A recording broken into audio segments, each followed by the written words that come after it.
Dame ni debatana sumurung sian saluhut naroha ima mangaramoti ate-ate do pikiranmu nabi di bagasan Kristus Yesus Tuhatai. Amin. Perhora sama dihamu akamanami nanami selama hari Minggu laho maponai renungan singkat dihida di bagasan sedarion.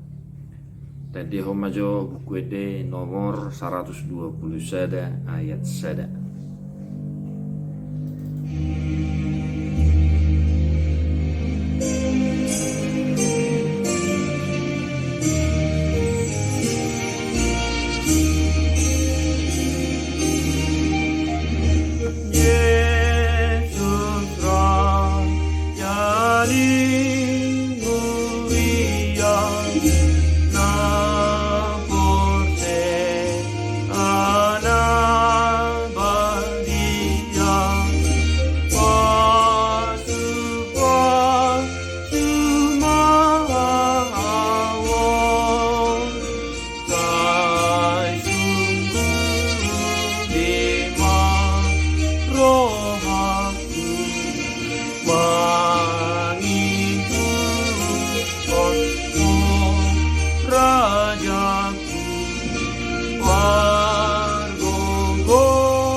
Hatani itu hatta dihita di bagasa sadarion imana tersurat di 2 Raja-Raja bid 24 ayat 42 1 44. Dungi Roma sadahalak sian Baal Salisa nama buan dihalak ni debata akas sagu-sagu patumonaan 20 sagu-sagu sian eme sia simun doh itak sia dahanon na binolgang di bagasan harak kadangna. Dunginin na si Elisa ma lehom may disituan na toropi asamangan na sila. Dunginin na naposonay ma behama pangalehokku mangganupi sarap salak. Alanin na si Elisa ma sa lehom may disituan na toropi asamangan na sila. Ay soonod dohata ni Jehovah ikon mangan nakajol may jala ikon arong rupiteba. Dungi di parade may di jolo nasida gabi mangan nasida jala arong rupiteba. Khobar tuhata ni Jehovah. Di bahasa Indonesia didok datanglah seseorang dari Baal Salisa dengan membawa bagi abdi Allah roti hulu hasil, yaitu 20 roti jelai serta gandum baru dalam sebuah kantong.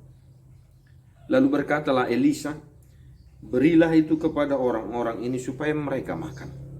Tetapi pelayannya itu berkata, bagaimanakah aku dapat menghidangkan ini di depan 100 orang?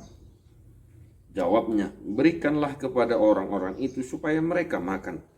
Sebab beginilah firman Tuhan, orang akan makan, bahkan akan ada sisanya.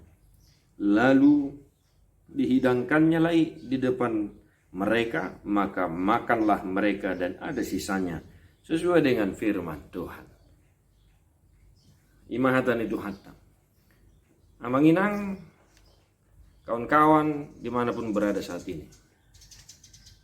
Mungkin kita pernah mengalami situasi ataupun seperti yang tertulis dalam kitab 2 Raja-Raja kali ini. Elisa menyuruh hambanya, pelayannya untuk memberikan makanan itu.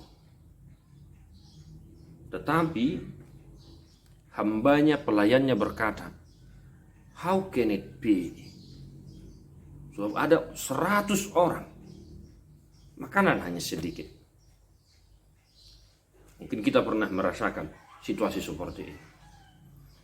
Kita mungkin pernah mengalami bahwa ada sesuatu hal yang harus kita capai, tetapi keadaan sepertinya tidak memungkinkan itu terjadi.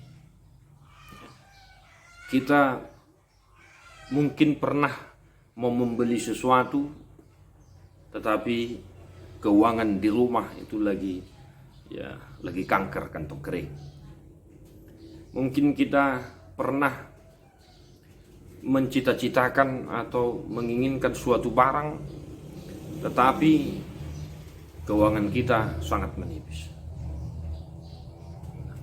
Demikian contoh sederhana yang bisa kita pahami dulu tentang gambaran dua raja-raja. Tetapi apa yang terjadi? Elisa berkata, berikanlah. Maka hambanya pun memberikan orang-orang itu makan, dan akan ada sisanya. Mengapa bisa begitu? Karena demikianlah firman Tuhan. Demikianlah firman Tuhan. Mungkin kita pernah merasakan, mengalami kondisi yang dihadapi, dirasakan, dialami oleh hamba Elisa itu. Bagaimana mungkin buharo terjadinya salah kali si pakanan nasok. Disitulah gambaran persoalan kita pada umumnya yang hidup ini. Mungkin sepintas lalu kita melihat bahwa teks ini seakan berkata tentang makanan, kebutuhan, dan lain sebagainya. Tetapi kalau kita baca dua raja-raja dan kita baca lagi epistel hari ini Yohanes, pokok permasalahan hanya satu, yaitu kepercayaan kita, iman kita.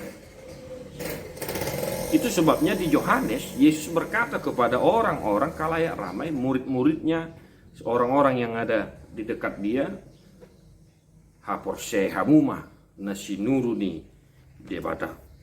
Ya, Hapor Hamuma nasinuruni debata. Demikian di bahasa Indonesia dikatakan, hendaklah kamu percaya kepada Dia yang telah diutus Allah.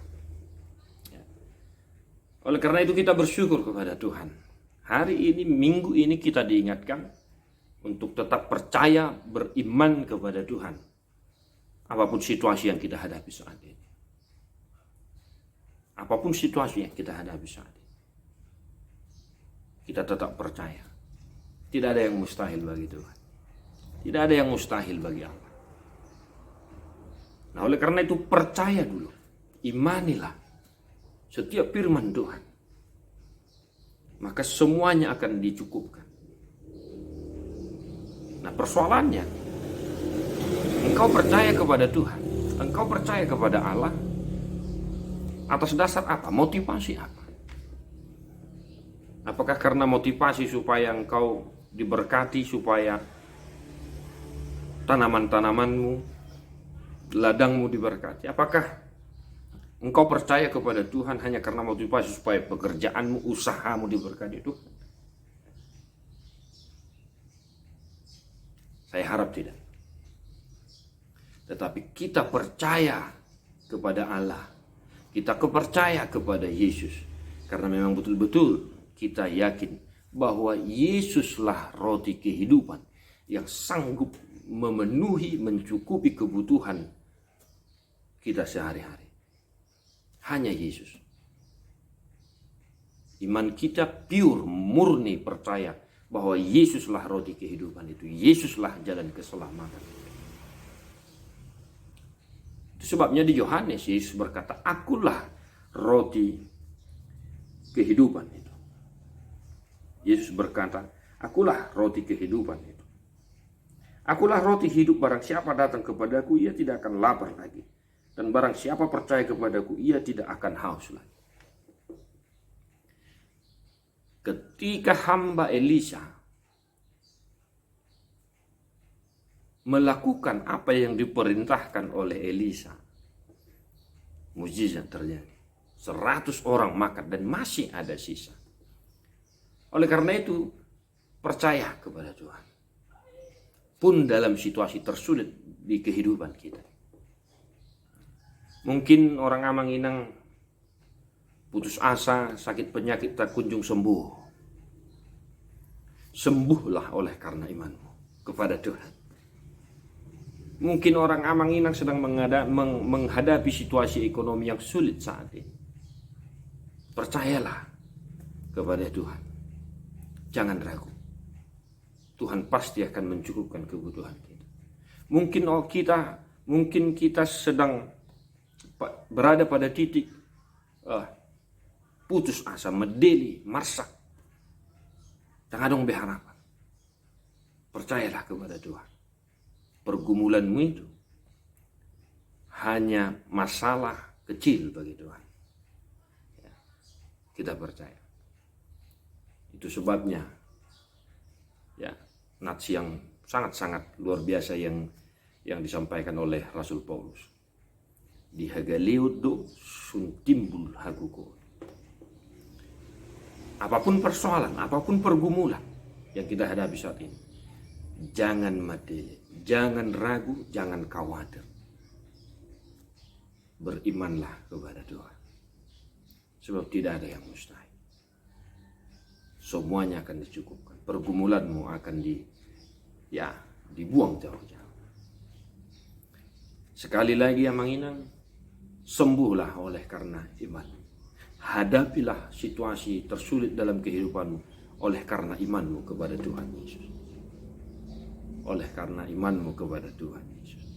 Sebab hanya Tuhan Yesus yang mampu memenuhi kebutuhan.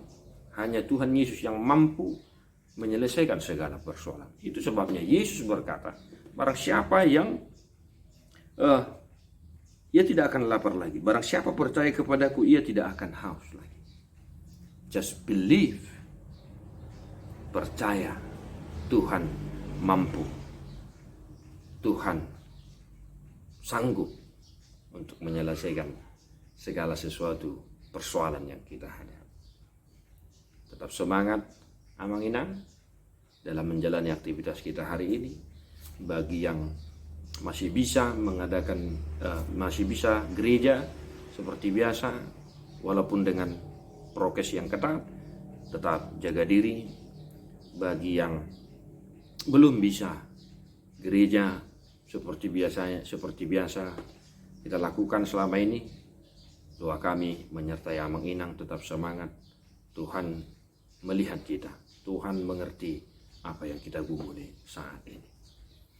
Menutup renungan singkat ini, mari kita bernyanyi dari buku Ende, ya, buku Ende nomor 485.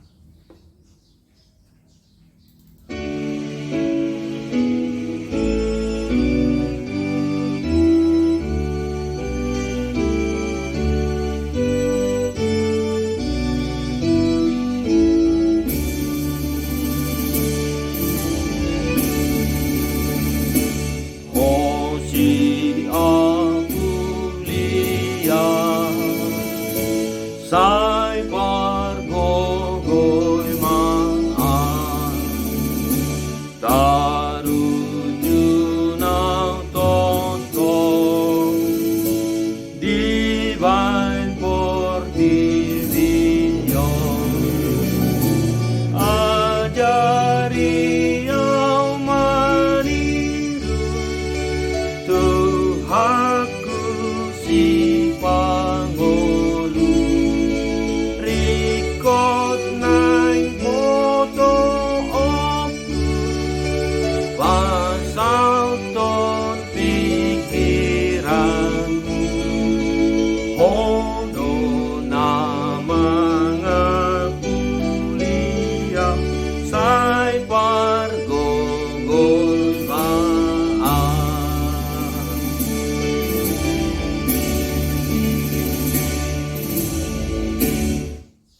Diperbadiai dibatasi pardami mahamu gabi sundinggan jala diramoti marohan ng pikiran muna.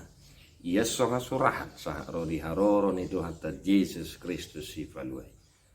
Amen.